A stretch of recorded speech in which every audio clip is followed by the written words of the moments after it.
Fala pessoal, vamos começar aqui mais uma série no canal Kishai Matheus. Com a próxima temporada do nosso querido Kimetsu no Yaiba se aproximando, pago aqui a promessa feita lá no especial do começo do ano de trazer aquele resumão brabo pra gente dar aquela famosa o quê? Relembrada. Nessa reta de final de ano, eu e Vitória temos muita coisa pra entregar pra vocês. E apesar dos prazos apertadíssimos, estamos trabalhando com todo amor e carinho pra entregar o melhor conteúdo possível pra vocês. Espero de verdade que vocês gostem do resultado. E chega de enrolação, porque vocês sabem que eu não gosto não. E vamos logo ao nosso resumão de Demon Slayer, vulgo os caçacão, diabo, azucrim, beiçudo, bicho preto, bode preto, boteca, fuso, cafuté, caneco, canheta, canim, canhoto,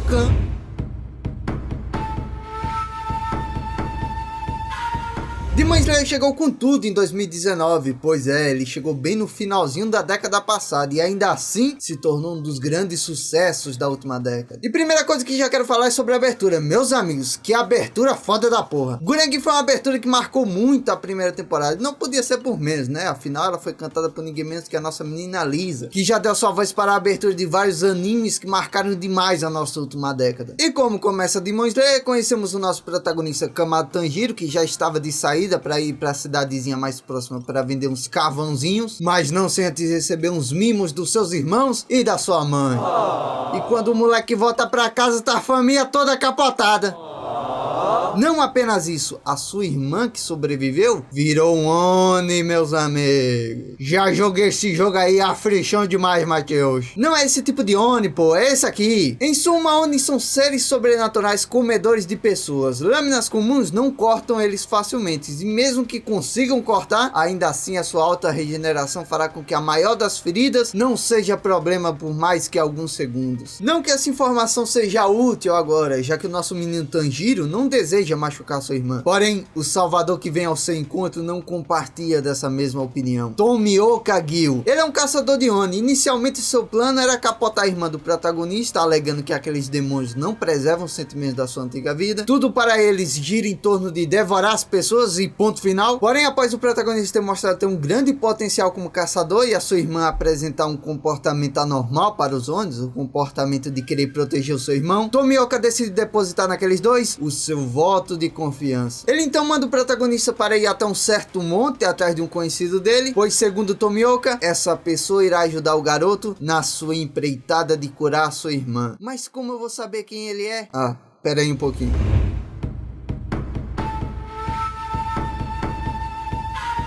Após uma longa viagem, o protagonista enfim consegue chegar ao seu objetivo, encontrar o velho conhecido do Tomioka.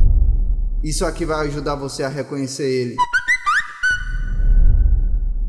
Não há dúvida, é o velho com a máscara do emoji do WhatsApp que o Tomioka-san falou pra mim. O velho se chama Orokodaki e ele decide treinar o Tanjiro para transformá-lo em um caçador de Onis. O treinamento com certeza não é fácil, chegando a um ponto que você se questiona se o velho está tentando treinar o garoto ou está tentando matá-lo. O treino mais importante, na minha opinião, é o das respirações. Respirações? Isso aí não devia ser o básico, Matheus? Calma, menino Ban, não é uma mera respiração. Essa é a principal técnica usada pelos caçadores para conseguir enfrentar os Onis. Uma maneira única de respiração e concentração capaz de elevar os atributos humanos a um nível totalmente roubado. E eles usam essa elevação de atributos principalmente para auxiliar nas suas técnicas com a espada. Existem vários tipos de respirações e a ensinada ao nosso protagonista é a respiração da água. O senhor Orokodaki ensina ao protagonista todas as 10 formas da respiração da água, sendo que cada uma delas é uma forma diferente de golpe com a espada. Pera, Matheus, mas você disse mais cedo que todas as espadas não funcionam contra os Onis. Exato, menino Ban. Quer dizer, todas não, pois existem as espadas do sol. Uma dessas espadas é dada pelo Orokodaki ao Tanjiro antes do mesmo ir ao exame de admissão da Associação de Caçadores de Oni. Uma espécie de Enem dos caçadores com uma única prova. Sobreviva por 7 dias em uma floresta repleta de Onis famintos. Lá o Tanjiro nos mostra algumas das respirações da água que ele aprendeu e vemos que quando o Oni tem seu cangote cortado por uma espada do sol, é falecido o ritmo, meus amigos. A maior das lutas que o protagonista tem é com certeza com a do Oni das mãos, o Oni que foi capturado pelo próprio Orokodaki. Tanto que o bicho guardou um rancor do caralho e como vingança, ele passou a caçar e devorar todos os pupilos que o Orokodaki enviava para o exame. Inclusive, ele revela ao protagonista até com um tom bem sádico. Teve uma menininha que ficou toda assustada e foi tão fácil matá-la.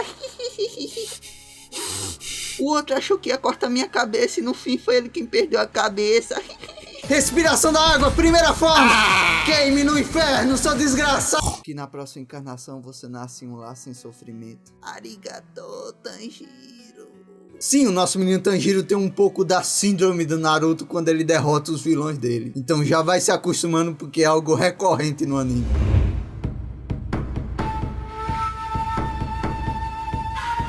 Após quase um ano da chegada do Tanjiro em sua casa, o Sr. Urokodaki se despede do garoto que agora parte para a nova fase da sua vida, a fase de caçador de Oni. Inclusive ele até presenteia a Nezuko com a caixa de madeira resistente, e caso vocês não saibam, os Onis morrem caso fiquem expostos à luz do sol. E com esse presente do seu mestre, o Tanjiro poderá transportar sua irmã durante as missões. Bem, só vai ser um pouco desconfortável quando ele estiver lutando, né? O começo da jornada do protagonista não parecia vir com muita dificuldade, tirando o fato do corvo dele ser abusivo pra caralho. Assim que o moleque sai de uma missão, Priquito já vem emendando outra. Vai ver um Oni escondido em Tóquio, Tanjiro.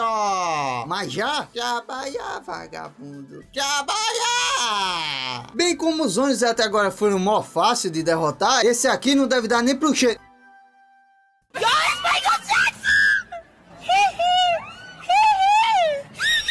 Acontece que aquele Oni ali não é qualquer um. Ele é ninguém menos que Muzan Kibutsushi, o fodeno criador e líder de todos os Onis. Em outras palavras, o arrombado que transformou a Nezuko em um Oni e deu um fim à família do protagonista. Ele parece estar fingindo ser um ser humano comum, tendo até uma filha e uma esposa. Talvez seja para ajudar no seu disfarce, né? Para os caçadores não acharem ele. E a fim de despistar o Tanjiro, ele escolhe aleatoriamente um cara que tava passando na rua aí.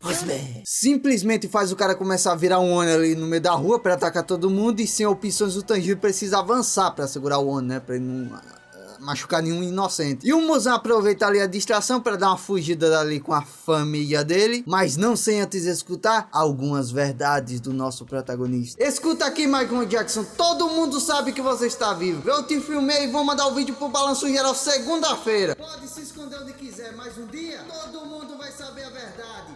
Eu juro! Esse mini arco do anime é bem interessante, porque conhecemos dois Onis que, assim como a Nezuko, também não machucam as pessoas. A Senhora Tamayo e o seu assistente Yoshino. Eles são grandes inimigos do Muzan, na verdade eles são altamente procurados por ele. A Senhora Tamayo aumenta bastante as esperanças do protagonista depois que revela a ele que futuramente pode ser que ela desenvolva uma cura para a maldição da Nezuko. Porém, o encontro deles acaba sendo interrompido por dois Onis mandados pelo Muzan. O Michael Jackson parece que não curtiu muito ter sido descoberto pelo nosso protagonista. E esses dois Onis aí são bem mais fortes que os que o protagonista enfrentou até agora. Até por isso eles têm que se dividir para poder vencê-los. O protagonista enfrenta o Oni das setas, um Oni roubado pra caralho que manda umas setas invisíveis ali que quando colidem, empurra o adversário no maior estilo China Tensei. Tanjiro fica que nem os motoqueiros batendo nos para-choques dos carros. Cadê a seta, caralho? Mas graças ao Yoshino, que compartilha sua visão aguçada com o protagonista, o mesmo consegue ver as setas, criar uma estratégia e por fim finalizar o seu inimigo usando a sua técnica respiração da água Redemoinho. Enquanto isso, a Nezuko tenta lutar contra a Susanmaru, a Oni das bolas, e quando ela tenta chutar uma das bolas delas, caiu que nem a torcida do Flamengo quando veio no X1 com o Verdão.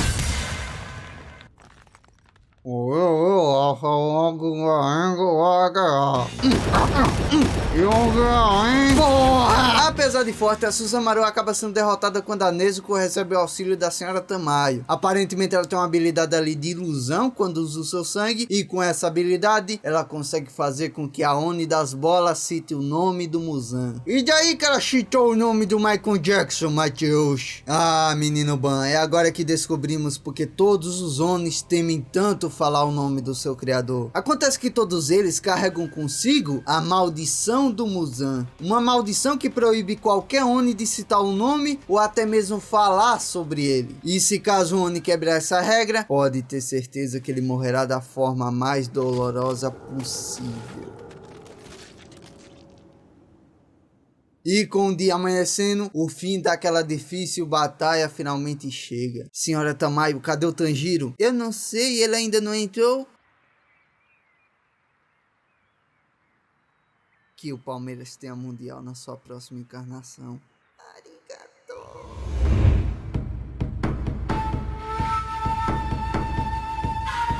A próxima missão, na minha opinião, é muito importante para a história, pois é através dela que o anime ganha novos ares. E um dos motivos nós conhecemos enquanto nosso menino Tanjiro ainda está na estrada. Zenitsu Agatsuma. Ele é um dos finalistas do exame que o protagonista fez mais cedo, e o Tanjiro o reencontra na estrada. E adivinha fazendo o quê? Xaropando uma mina aleatória que tentou ajudar ele, e daí o moleque criou uma puta fanfic na cabeça dele de que os dois eram noivos a pedido da própria mina. Nem o coitado do corvo dele aguenta a xaropada desse moleque, velho. Na moral, quando a mina meteu a mão na cara dele, lavou demais a minha alma. Cada etapa que ela deu no Zenitsu serviu de ponto para ela ficar um top 1 best waifu de Kimetsu no Yaiba. Muito obrigado. O Zenitsu acaba se juntando ao Tanjiro na sua empreitada para derrotar o seu próximo inimigo, o Oni dos Tamboretes. Esse Oni tem uma série de tamboretes pelo corpo, e cada um deles executa um tipo diferente de poder. Ele muda os cômodos da casa do nada, altera o senso de gravidade do local, ou seja, o cara é roubado demais. E por causa desse poder, o Zenitsu acaba sendo separado do Tanjiro, e através disso descobrimos que além de mulherengo, o nosso loirinho aí também é um personagem cagão. E outra coisa que descobrimos é que um terceiro caçador havia sido enviado para eliminar aquele Oni.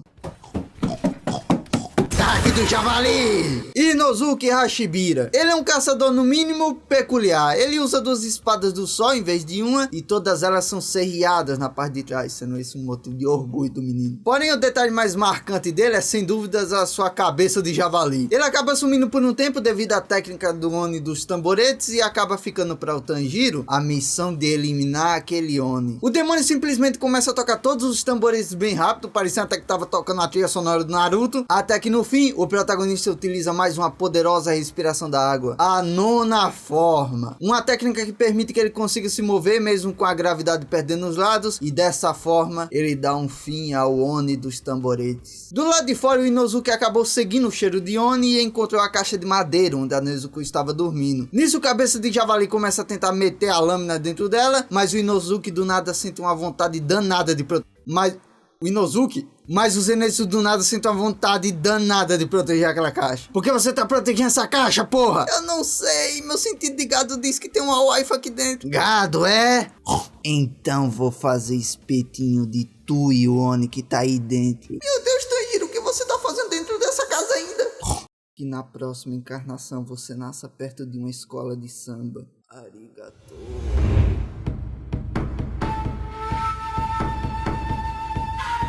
Quando o Tanjiro finalmente sai da casa e vê que o Inosuke tá machucando o Zenitsu, e ainda por cima tentando machucar sua irmã dentro da caixa, o protagonista já vai logo na mão limpa pra cima do javali pra ele ficar esperto. Inosuke é um monstro no combate, além de ter uma força física inacreditável, que o Tanjiro até disse que tá parecendo que tá lutando contra um javali de verdade. O Inosuke tem uma flexibilidade tão grande que faz até a gente se questionar até onde ele consegue encostar a própria língua. A luta é finalizada quando o Tanjiro usa sua técnica secreta mais poderosa, respiração do cearense, testada de concreto, e o golpe não só é capaz de deixar o Inosuke tonto, como também faz a cabeça de javali dele cair no chão. Sim, o cara não era um mutante com cabeça de javali. Como alguém pode ter um corpo todo trincado desse jeito e ter um rosto tão feminino? Qual é o problema com o meu rosto, hein? Não tem problema algum, ele é pequenininho e bonitinho, eu pegaria fácil. Pegaria, é? Então pega aqui no meu pau. Após isso, esses três passam a ser os três protagonistas principais do anime, e confesso que eles têm uma sinergia bem bacana. O Inosuke e o Zenitsu trouxeram uma vibe bem divertida pro anime, protagonizando cenas até bem engraçadas. Vem pro X1 de testada, mané. Meu nome não é mané, é Kamado Tanjiro. Kamaboko Kambashiro. Após tantas batalhas, finalmente vemos um evento raro, um dia de folga pros caçadores. Eles ficam descansando na casa de uma velhinha que teve a família salva por caçadores. Após isso, eles passaram a hospedar caçadores sempre que eles passassem pela região ali. Durante esse descanso, o protagonista revela aos dois amigos a sua história e também a sua missão de querer curar a Nezuko. E quando o Zenitsu vê a irmã do Tanjiro pela primeira vez, Tanjiro, cunhado! Na saída da folga deles, a velhinha deseja boa sorte para eles e... Você tá querendo matar a gente, velho? É um ritual de boa sorte, porra. Meu Deus, Matheus, esse cara aí é pior que o Genete. Hã? Quem diabos é esse boi? E quem você chamou de pior? Socorro! Eu que ficarei aqui agora. Continue narrando, Matoso. É Mateus o caralho. E após deixarem seu descanso para trás, os quatro agora seguem rumo à sua mais nova missão: eliminar um grupo de Onis que estão reunidos em um monte. Porém, mal sabem eles que não são os primeiros caçadores enviados para aquele lugar.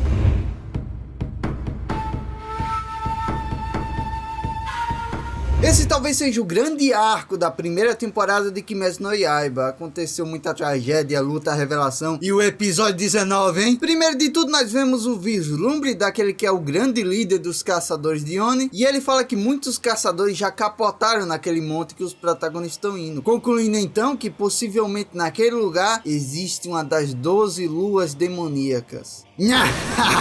Só existe uma lua, seu idiota. Calma, menino javali. As 12 luas são os 12 Onis mais poderosos do exército do Muzan. E para lidar com isso, o mestre decide enviar 2 dos seus mais poderosos caçadores, os chamados Hashiras. Mas até que esses 2 cheguem ao monte, vamos torcer para que os nossos protagonistas não cruzem com o Oni que faz parte das 12 luas. Os primeiros a entrar no monte são Tanjiro e Inosuke, pois o Zenitsu ficou um tempão na estrada com medo, e só entrou na floresta porque lembrou que o protagonista levou a Nezuko dentro da caixa dele. Os 2 protagonistas acabam tendo uma luta contra os corpos dos próprios companheiros que morreram no monte. Uma das Onis que estão naquele bosque ali controla os corpos deles através de umas teias de aranha ali. Ela até mesmo chega a terminar de matar alguns deles na frente do protagonista, que não fica nada feliz com aquilo. E quando o Inosuke pega o protagonista e arremessa na direção da Oni, ah, meu amigo, você acha que ele iria perdoar aquele monstro? Isso é pelos meus companheiros que você matou! Respiração da...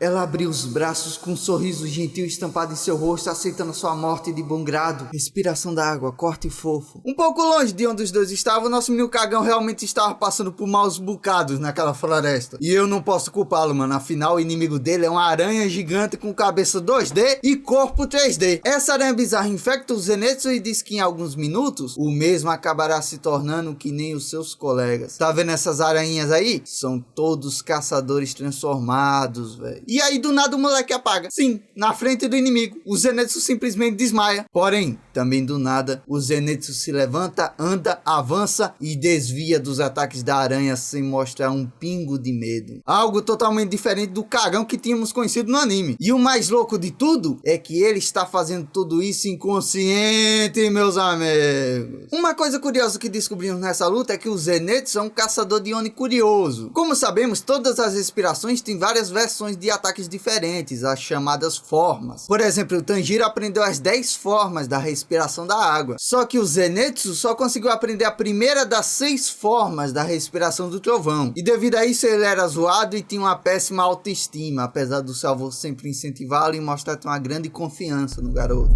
Vovô, eu só consigo usar uma única forma, eu não presto pra nada. Não faz mal, Zenitsu. Mas todo mundo sabe uma caralhada de respiração e eu só sei uma, e ainda por cima tem gente que tá fazendo meme de que eu sou baiano porque só luto dormindo. Escute, Zenitsu, se você só consegue usar uma única técnica, se esforce pra ser o melhor com ela. Aprimore. Eita, aprimore. Desculpe, seu avô é o Cebolinha, meu filho. Aprimore ela ao máximo e torne ela a mais poderosa da técnica dos caçadores baianos. Respiração do baiano, forma única. Anime!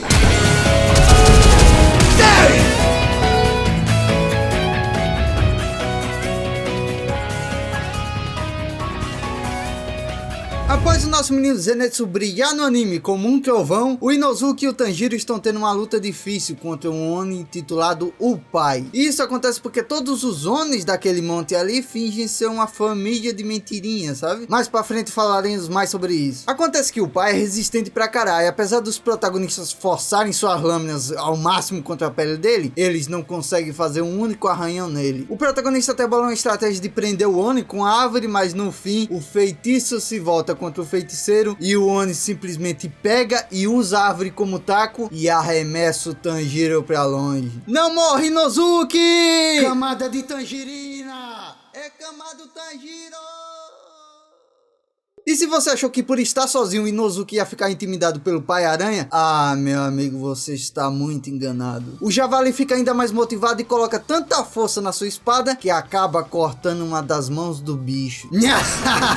Sinta minha fúria! Continue que a próxima cena é foda. E o Pai Aranha fica tão intimidado com o Inosuke que o bicho sai até correndo. Aranha patética! Patética! Porém, quando o Inosuke chega, Matheus, pode pular pro próximo. Hein? Pera aí, mas a sua parte ainda não acabou. É o suficiente. Não, mas eu tenho que falar que você levou a sua. Pare, chega, dá gatinho, lembra disso?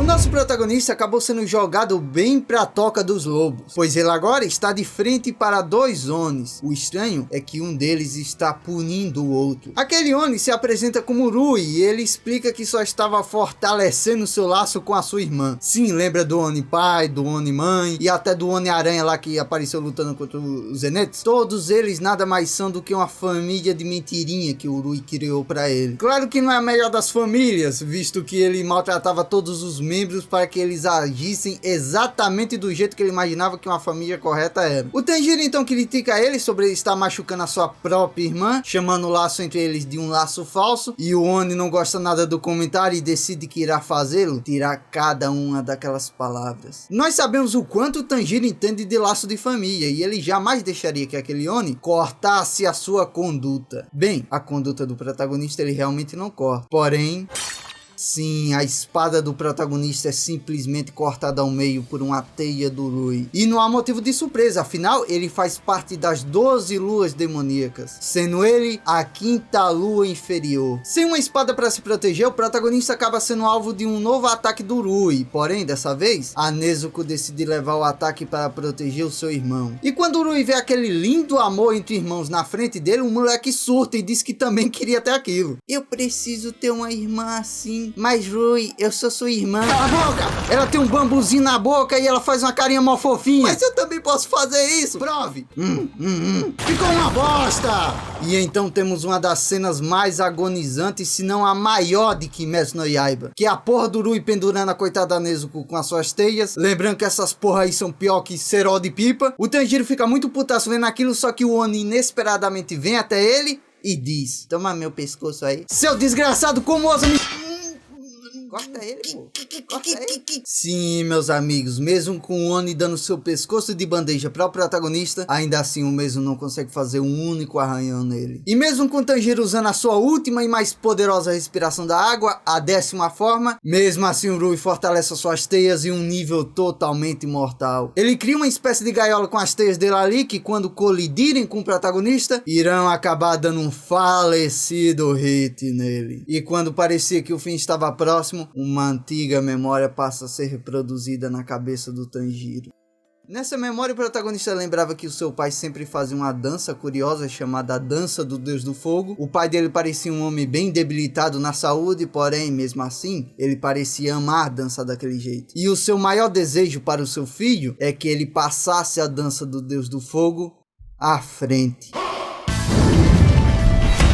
Do nada a respiração do protagonista muda. Na verdade, tudo muda. A respiração muda da água pro fogo. E o protagonista agora sim consegue cortar os fios de qualquer jeito. A dança do Deus do Fogo era na verdade um estilo de respiração, meus amigos. E com a ajuda da Nezuko queimando as teias do Rui, o protagonista enfim encosta sua espada fervendo de raiva no pescoço do Oni. Me dá a porra do pescoço!